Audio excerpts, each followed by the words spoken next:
This week, Varada Sethu returned to an epic sci-fi television series that delivered another cracking episode. And I'm, of course, not talking about Doctor Who, I'm talking about Andor. Andor is back. 3 episodes. The first arc has kicked off.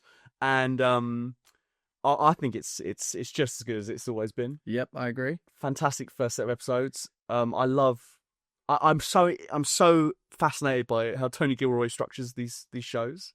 Like we talked a little bit before about the whole 3 episodes is kind of a block, isn't it? Yeah. In the last series, and now this obviously because of the weekly drops of 3, it's going to and the time jumps is going to be even more structured around almost like a full arc, like a mini movie, isn't it? Yeah. I love.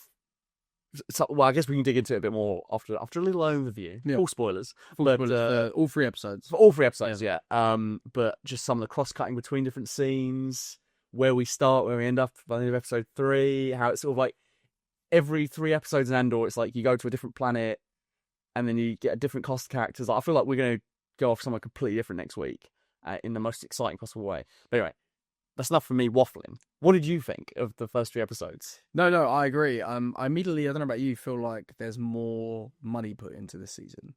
I know what you mean. You know what I mean? I don't know why. Tony Gilroy did say, like, I think basically because of the streaming bubbles burst, like, no one's ever going to get the budget for a franchise show like this ever again. So, like, we wanted to make the most of it. Makes sense. I mean, you can, and that's good because I feel like you can really see it this season. I mean, what was it, like 750 million? I think the series is. Oh, really? Yeah. It's insane. Which is crazy. But I think opening straight away with Andor struggling to pilot the that was a movie level quality. Was it? Wasn't it? Yeah. That TIE fighter is kind of like she shares DNA with like Kylo Ren's pointy pointy type, thing, isn't it? And it's got like kind of the Interceptor kind of the way it's winged is a little bit more. Yeah. It's also a fight. Yeah, it does look a bit like that, actually. You're right, the Kylo Ren fighter. Amazing design, amazing sequence, but also like I couldn't help but like I don't want to like constantly compare it to other Star Wars stuff to be negative, but the Mandalorian film trailer that was like shown at like CinemaCon or Star Wars Celebration or whatever, The leak thing, yeah. Like I mean, obviously it's been officially released to the audience, and maybe there's some leaks out there. Maybe we've seen it. Maybe we haven't. Maybe we were there and we saw it in person. Who knows? The jury's out. But you look at that stuff and it's like, oh, that's more of the same. That's Mandalorian season 4, except it's on the big screen. Yeah. This is 10 times more cinematic and it's tailored to be a TV show. Like it looks so much better than that Mandalorian trailer or the last like 2 seasons of Mandalorian. Yeah. How do they do it? Like I'm getting more Star Wars action from. I wonder if those loud sirens are going to show up on the podcast. What do you think? I think we're right. Either way, they know we're Colonial Scum. Yeah. He's on us, yeah. The Star Wars police. I'll teach you to disrespect Mandalorian and Grogu. It's got Rot of the Hutt in it. It's got Jeremy Allen White as a Hutt. What more do you want, people? What more do you want? Great writing. Nah. We've got hype moments and aura, bro. Well, the only thing I'm hopeful with the Mandalorian Grogu is that he said that he wants to. I think he said something about he heard the fans' reception of the 3rd season. What, Favreau or Filoni, and he wants to try and bring it back. So we'll see. But I just don't have a lot of faith based on like the plot details and that clip. I think the issue is it's going to feel like a TV movie of Mandalorian, not like even like a solo Star Wars story. I mean, it's not going to feel that epic. Or I think it's going to feel like they had a plan for season 4 and then squished it into the film retroactively, rather than like they conceived of a Mandalorian film. Yeah, hopefully we're wrong. But In the meantime, I think we're getting top-notch, top-quality Star Wars. Even right from the opening, and I think what's such a testament to how strong the writing is in this show is we're original trilogy fans, we're prequel fans.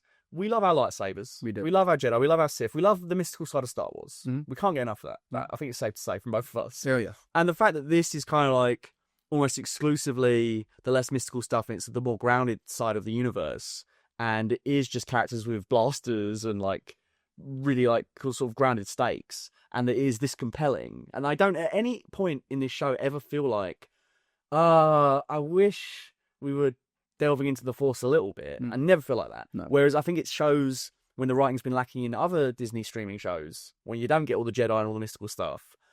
every week I'm like, this is so boring. Like, give me some lightsabers. I agree. That's very true. And I think the big thing is that like Andor is a character that we didn't really care for before going into the first season. Yeah. And by the end of it, we were like, okay, he's actually made us care about this character. Yeah. And I also think that the biggest thing for me with this show as a whole is it constantly keeps making me interested in things I didn't think I'd be interested in within the Star Wars world, i.e., who are the Imperials? Like, who are the people that work for the Empire? Yeah. Like, as human beings, Yeah. do they have relationships? Like, how does that work? How did they get to the point they are now? Yeah. Are they just bad people, Yeah. or is there something more behind that? Yeah. And I think that's what I found fascinating about this show, particularly this season already, is just like kind of humanizing, I guess, the Empire to some degree, or at least trying to show sort of who they are as people and not just black and white evil. You mean like Dedra and Khan? Dedra, yeah, and Cyril and like I think obviously the relationship like we've cut to this season immediately they're living together, right? Which I love that jump of like you sort of saw the seeds of them getting together at the end of the last season. Yeah. And I also loved should we put it off? Should we do this? Should we do that? Like, no, we're just gonna have to do it tomorrow. It's like all built up, and the whole time I was like, "It's gonna be the mum. It's gonna be the mum." Then she comes in, it's the mum. I'm like, fantastic. It's got nothing to do with any of this other stuff. Yeah, like all these people feel like real characters, and I loved that whole scene with him with his pushy mum, and like the way she kind of like backhand compliments everyone. Like that was such a good exchange of dialogue where she was like, "You're not how I thought you'd look," and and Dedra kind of like passes the line over, and then she's like, "Did you not want to know what I thought you'd look like?" And then she like again squashes it. It's like, no, whatever you're gonna say is not gonna be nice. Yeah, like, we're just getting through this. Yeah. And you can see why he feels. You can see why he's such a character that has to try and impress everyone, and try and be something. Like in his opening scene of this season, where he's like saying to that guy, like, you can really move up at a place like this. Like I found out like a whole chain of fraud when I was at, and all the lights lit up, like everyone saw, and I got promoted. Like that could be you one day. And you can tell he's like, I think it's the job to me. Yeah, but then you go and see like the relationship he has with his mother, where his mother is just constantly putting him down and making him feel inadequate, and then turn around and being like, "Why don't you call me more?" Yeah. It was also funny when she was like, you were doing pretend police work, and he was like, it wasn't pretend police work. Like he fucked it up. Yeah. But he was doing a real job, like, and she just can't help but twist the knife. Yeah. So it was great to see sort of like her meet her match with Dedra, and for her to be like, I'll get him to call you more if you stop saying all this stuff. Yeah. Like stop saying this, stop saying that. I won't bring up your Uncle Harlow. And she's like, yeah. Which is what I liked as well, is that we're constantly like it's a weird thing Tony Gilroy is getting us to do with these characters, where it's like we're kind of almost getting frustrated with them that the higher ups are not sort of respecting the sort of I guess police, what would you want to call it, work that they're doing in terms of trying to go after Andor, because we know how important Andor's going to be. Yeah. And they think he's going to be important. Yeah. But they've kind of, the rest of the higher ups are kind of like trying to squander it as much as possible, but they want to follow it. I think that's kind of really interesting as a viewer and an audience member. You kind of feel conflicted, and it's an interesting thing where you're kind of watching it like, oh, I'm kind of enjoying seeing these characters. Yes. Even though they're like nasty people, but it's right. It's different sides of the line, isn't it? I feel like there's what I think so interesting about, like you say, like the humanizing the Empire is obviously like you get the more humanized side of characters that are working towards like an insidious cause, like Dedra. She's got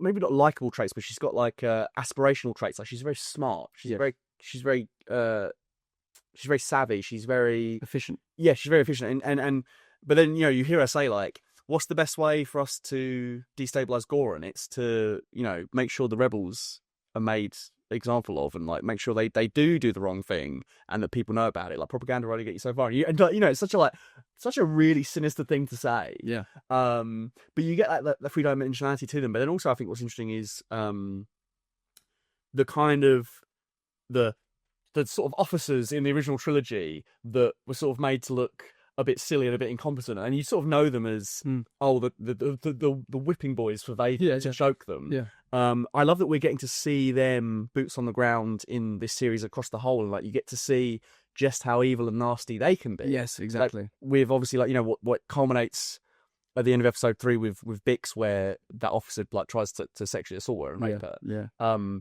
Like what an insidious character. Yes. Yeah. And he's a character that, like, in the original trilogy films would be like a background character next to Vader, who'd probably be like shitting his pants talking to Vader and would get like choked out, and like he would never get to see the true like sort of evil side to him. Exactly. I thought that stuff was done so well. And I also thought it was so brilliantly directed, where she had the nightmare of like an assaulter, like it was like a POV, and then the terrified turned to the mirror. That was great. And then later on, when the officer was gonna like do what he was gonna do, he looked in that same mirror. Like that was brilliantly directed. Yeah,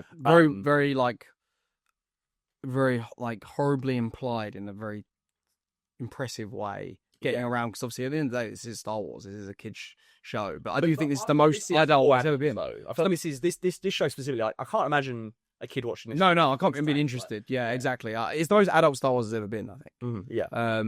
100%. I couldn't agree more. And I think that's what I'm liking about it, is like you're seeing this spectrum, like you said, of like these truly horrible Empire people that work for the Empire, and then you have like these others who are like, we find out this week that she was, what's the character's name again? So the blonde lady. Oh, she was basically like an orphan, wasn't she? She was an orphan. Yeah. So the Kinderblock. They said it's a lot to do with like the choices and where we find characters. Like I think particularly like with the female characters, like you have her like growing up in the Imperial orphanage, and her sort of saying like you don't know what you didn't miss, and having almost like a respect for the Empire because it's the only thing that's ever taken care of her. And then you have Mon Mothma, who like, yes, she's enjoying all like the spoils of being rich and having all this like finery, but she's also like trapped because of who she is within that. She can't like, I thought that was so great, where basically her old sort of flame/friend is basically saying to her like, the rebellion's like ruined my investments, and I kind of want out.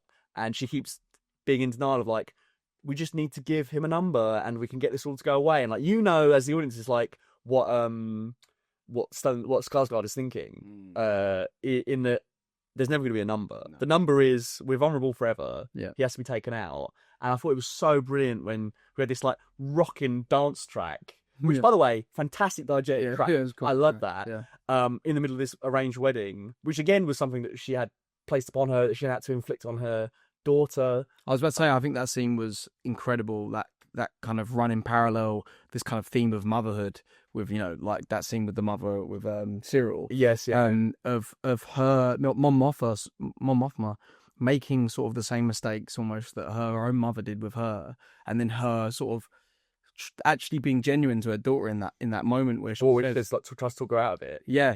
And then it's kind of realizing it's kind of too late, where the daughter's like, "Oh, I wish you were drunk." Fantastic line. Yeah, fantastic. Because it's like, she's almost like lost a bit of respect for her in that moment. It's like, you took me all the way down this path. You knew I never wanted to do this, but I'm sort of like almost, even as a teenager, understanding the duty that's placed upon me. Yeah. And that I have to do this. And for you to like kind of have a moment of a flight of fancy and be like, you could just not do it. Like, it's fine. It's like how almost insulting to her. Yeah. Even as a child. Fantastic writing. And then obviously for her to like have that dance moment where she's just going for it because she knows what's going to happen to her friend. Yep.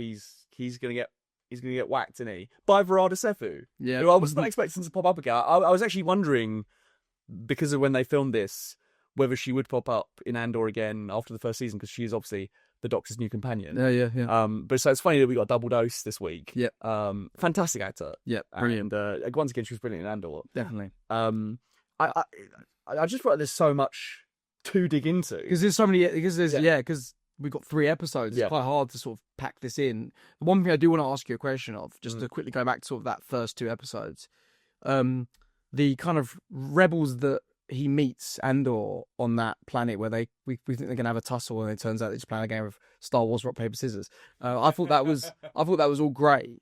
But that was really good and interesting. Again, kind of running the parallels of kind of like, not all the rebels are necessarily like all good either. They're kind of all complicated within themselves. Yeah, I really think Tony Gilroy is making a point about kind of like specifically leftist infighting. Like it's kind of a cliche that sort of like right-wing groups will kind of side by each other, even if they might have quite polarizing viewpoints, as long as they can sort of say, we're both on the right. Whereas like leftists are far more stringent in their views. And I think he's been running that kind of thread ever since the first season, and how kind of you need to kind of find common ground to sort of build this rebellion. I mean, that's why we have like Saul Guerrero and Anton Krieger in the first season. Like, there's these different factions that almost hate each other as much as they hate the Empire. The Empire, yeah. And because of that, they can't do anything. They can't, you know, like they're fighting for the same thing. They just don't like each other's tactics, right? Yeah, and they don't like each other's ideals. And it was great that Andor lands on that planet after that fantastic sequence of stealing the TIE fighter,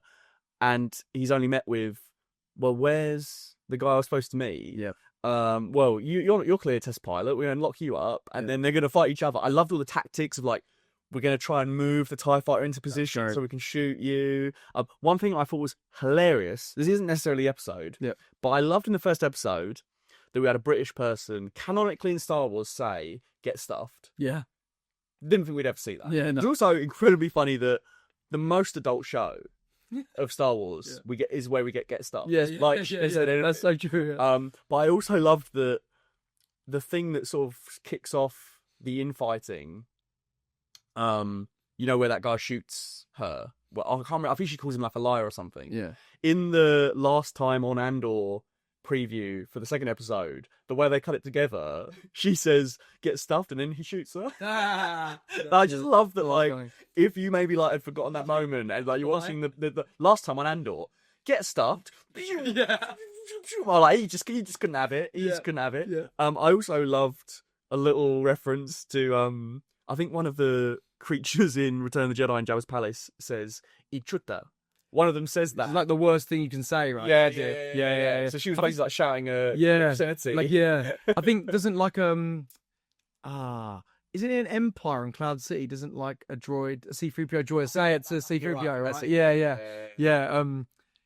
That was cool. Do you know? I wanted to ask you a question actually about this. So at the end, when Andor sort of flies off, out of that place, it's revealed that it's like Yavin 4. Well, it seems like it is, yeah. So here's my question to you, right? Do you think that these rebels, because they're stranded there, do you think they go to start that base that becomes Yavin 4? Or do you think they're kind of stumbling along, not realizing there's a rebel base like not far away from them? I think it's the former. I think there's this beautiful kind of dramatic irony in that now that we are inching every year across every 3 episodes closer to Rogue One and then A New Hope and the real spark of the rebellion, I think we're going to keep seeing things where it's like, oh, I know, even though things are in dire for the characters at the moment, that Andor's just left Yavin 4, which will one day be this centerpiece of the hope that is surrounding, and like one day the whole rebellion will be unified. And I love the contrast of infighting rebels on Yavin 4, where that's where you think of as like the strongest the rebellion is. Like stronghold. And I thought it was fantastic. And I love with Andor that I do agree with you that he was like a thin character that they've gotten so much mileage out of, because I think he's just constantly placed in situations where you're dying to see how he's going to get out. Yeah. And it breeds so much complexity to him. Yeah. Like I love that he ends up shooting the guy that's guiding the TIE fighter, but he's also saying to them like, you know, you don't have to do this and stuff. And then, you know, like he could have killed the guy that he overpowered in the first place to escape. So I think that again adds character. It's like, I think he's at that point where he won't do it unless he feels like he absolutely has to. Yeah. I think it's interesting with him because I remember when it first got announced, his character before Rogue One came out, I think we both sort of collectively were like, oh, they're trying to do like another Han Solo type character. But it's interesting now we've had all this. It feels like, oh no, he's kind of the Star Wars James Bond, if you will. Like he's a spy. He's an undercover spy within that world. If that's he's not cocky. He's not cocky in the same way. He's not like a smooth talker. He's quite laconic. Yeah, and he's a man of few words, and he holds a lot of weight on his shoulders, right? Yes, and he says something when it really matters. Yeah, yeah. And I think some of the best scenes with him is just like when you're watching him in a situation with other people doing something. Yeah. Like the other prisoners in the first season, or like the infighting rebels in this season. It's like you can tell he's like thinking like, how can I get 10 steps ahead? Yeah. But also I think it's good is, I do think it's a bit of a misnomer to say it's Andor's show. I think this is it's an ensemble show, and it just happens to be called Andor. I feel like they settled on calling it Andor to sell it off the back of Rogue One, but really this is just, you could have called this show like the start of the rebellion, the seeds of the rebellion, Star Wars Rebellion. You could have called it anything. Yeah. And I think you'd look at it as like Rebel Alliance or something. Yeah. Skarsgård is as much a main character as Mon Mothma as Andor, like, and as Bix, as you know what I mean, like everyone. 100%. It's the arms of the octopus. 100%. If anything, we get more time with Mon Mothma than we do with Andor sometimes. Yes, so, yeah. It's constantly cutting back. Yeah.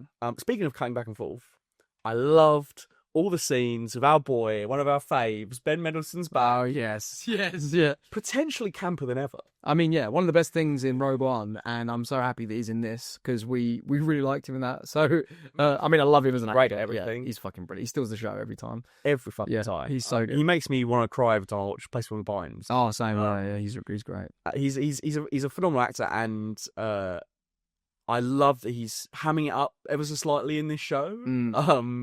And I also like that we're getting to see, like, it's kind of like on a larger scale of what I was saying earlier about that Imperial officer. It's like, you kind of remember him as getting bullied by like Tarkin and Vader choking him out and that. It's like, no, he's still a very important figure in the Empire. Like, he can hold a like meeting with all these figures and they're all kind of like intimidated by him, and he holds weight.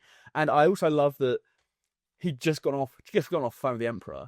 And the Emperor's plan is unlimited power. Yeah. What a lovely sly reference. Yeah. And I love that we're just really digging into like how the Empire really works. Yeah. The propaganda, right? Yes, I love that they were like, we're here to sort of like make Gorans seem unlikable. Yeah. And he's sort of saying like, like, we need to have this reactor coated by this specific guy, and it needs to be here where we can get this mineral. And because of that, we're going to fuck this planet up. And then for that, like, you constantly get this idea that, like, the Empire is just completely unstoppable. But it's like they have to still win the hearts of the people, which is what ultimately ends up making them lose. Yeah. And I love that, like, I forgot his name, but, like, Dedra's boss is like, Goran isn't, like, an obscure planet. It's, like, a well-known planet in the Senate. Like, you can't just, like, destabilize it and destroy it. Like, we're gonna have to think outside the box. Also, I thought it was a sly reference to like kind of anti-vax COVID-19 rhetoric where they were saying like, could we just like fake a plague? Oh, and he was like, we actually gained that out and it doesn't work. Yeah. Like, That's interesting. Like, but it's political Star Wars. Yeah. This is what you signed up for. It's an adult Star Wars. It is darker. It is going to like not shy away from these really dark places that it goes to, like with Bix's whole arc in these 3 episodes. Yeah. And I think it's all been stellar stuff so far. Yeah. I've been hooked. I think it tied up really neatly. I actually I did think before we came to do the podcast, I was like, 3 episodes, it could be hard to like squeeze it in, but every time I finished one episode, I was like, right, I need to build up the next one. And then it got to the point where there was like half an hour left of the 3rd episode, and I was actually kind of like, I could do another hour right now. Same, yeah. It's exactly crazy. Yeah. It's Andor the show. It's insane, isn't it? I can't tell if it's just like how starved we are for good Star Wars, or if it's just like it is just really that good, you know. And I think it is column A, column B. Yes, I agree. Because after we've filmed this podcast, we're going to go see the Revenge of the Sith re-release. We are. Which is going to be super fun. Yeah. Very good. There's still great Star Wars to be found, whether in the past or in the present. It's just like, it depends what you got. I think you got to just cherry pick a little bit. You do, yeah. It's weird. Like I watched Phantom Menace and Attack of the Clones this week, and like watching that alongside Andor, it's interesting seeing like how much better the writing is in Andor. Yeah. Like, as we know, the plotting in Attack of the Clones and Phantom Menace is fantastic, as George is good at, but sometimes the dialogue and the dialogue is his weakest suit. Yeah. I think his overarching plan for the prequels and his sort of singular vision for them is what has made them stand the test of time. 100%. And I think that's why they'll stand the test of time over the sequels. I agree. But yeah, you can't argue with Yeah, some of Jar Jar's lines. Excuse me. Yeah, it's funny going back to some of it. It's funny how much I remember, like, how much of all the good stuff is actually in Revenge of the Sith. Revenge of the Sith is like, Yeah, I think, saved the prequel. Yeah. Like we have affinity for them, nostalgia for them. we but, like, do. Yeah. and I think there's good stuff in them. And I think on a technical level, like that pod race is still absolutely ripped. Yeah, it's fucking. Some of the most amazing sound design I've ever seen. Yeah, it's incredible. But then characters start speaking. Yeah. So yeah, that's kind of the problem. Yeah. But I think Andor is definitely giving us the Star Wars itch back, isn't it? It has. It really has. I could watch this arc 10 times over before I'd watch Skeleton Crew or anything like 100%. I just never knew, and I think what I like about it is Tony Gilroy has given me something I never knew I wanted, which is like political thriller Star Wars. Like it's been really good. And the characters are just also well fleshed out. I'm really excited for the next couple of episodes, really. Yeah, and like I'm not aware of what the next block is. No. This is the thing that's so fun about it, is like could be Andor. You always got the one Mothma sort of threads, and Yeah. I keep forgetting his name, Luther. Yeah. Luthen, yeah. And you've always got that thread, but Andor could end up with a completely different cast of characters next week for 3 episodes. So He's always undercover. I love that as well. I kind of like that that's who he is now. I feel like I've realised, he's a spy. Like, he's really good at being an undercover spy. Yeah. Like, particularly because this season starts with just like, he's already undercover on a mission. He's been doing it for months. I love that. I love that it's like, he's not... He has to keep going away on these missions because he's the best spy we've got, kind of thing. I also love like the resolution of his arc. Series 1 kicks off this season where he's like talking to that girl that's like made the decision to take the leap, and he's like, "This is right. This is like you won't ever feel satiated unless you do something about the Empire. Yeah. Like even if it's just what you can. Like you're never gonna feel whole. Like, and like I promise you, like I know it's scary, but this is the right thing to be doing. Yeah. He's a leader." 100%. And it echoes what Luthen said to him. But I think what's interesting is he's got more humanity than Luthen. Yeah. So he's more willing to sit down with them and go, like when she's like, I wasn't supposed to see your face. He's like, it's fine. Like, that's not what this is about. Yeah. And also kicks off the whole arc of the infighting, you know? Yep. But yeah, I think that's enough for Andor. Like, it's been a fucking awesome start. I agree. I can't wait for the next arc. Yeah. Which, as the time of filming this, is, like tomorrow, the day after? Yeah. So Very excited. very close. Yeah, very, very. I'm so close. I'm so close, Daddy.